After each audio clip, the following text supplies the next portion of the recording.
We are fully aware of the buoys and, as mentioned, extracted those buoys.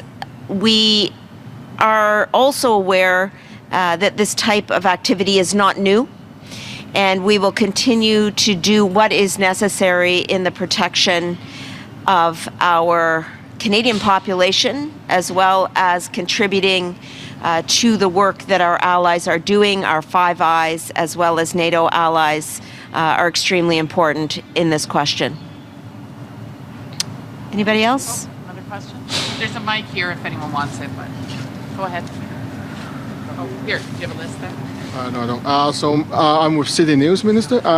What are Canada's plans on those Chinese monitoring buoys you just mentioned and that were intercepted, and how concerned are you on Beijing's interventions in Canadian affairs, including interference in recent federal elections?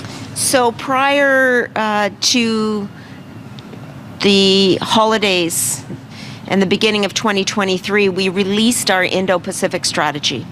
And in the Indo-Pacific strategy, we indicated that we will challenge China where we ought to, and we will cooperate where we need to. And that is exactly the approach that the Government of Canada writ large will continue to take. But we have to remember that the Indo-Pacific is not just about one country. It is about ensuring that we maintain a Canadian presence there overall. And so here in Vancouver, we really see the necessity of ensuring a Canadian presence in the Pacific, given that we are a Pacific country ourselves. And as I said, and as you witnessed when NORAD shot down the suspected balloon over central Yukon last week, we will continue to do what is necessary in the protection of the Canadian population and, of course, our airspace, together with NORAD and our American allies.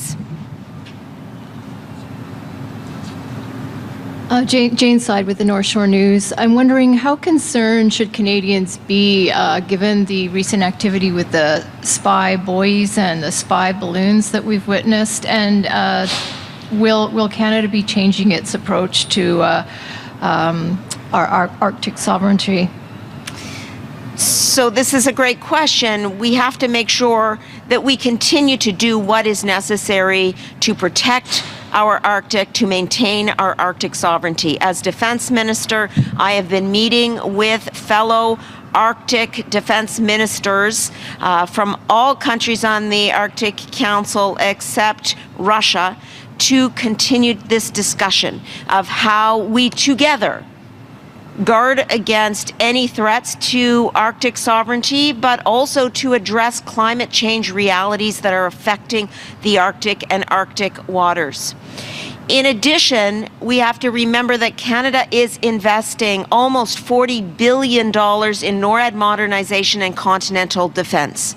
What that means is that over the next number of years, we are going to upgrade our defensive capabilities on this continent. We are going to be building a new Northern Approaches surveillance system to replace the North Warning System. We are going to put in place an over-the-horizon radar system, which, as it is able to detect threats further and further north, will protect us and will maintain and enhance our Arctic sovereignty. The work on continental defense, the work on Arctic sovereignty must be done in conjunction with Indigenous peoples. I have been in touch with Indigenous counterparts and Northern peoples to ensure that what we do and the economic benefits that will accrue from NORAD modernization will be shared among Northern communities writ large.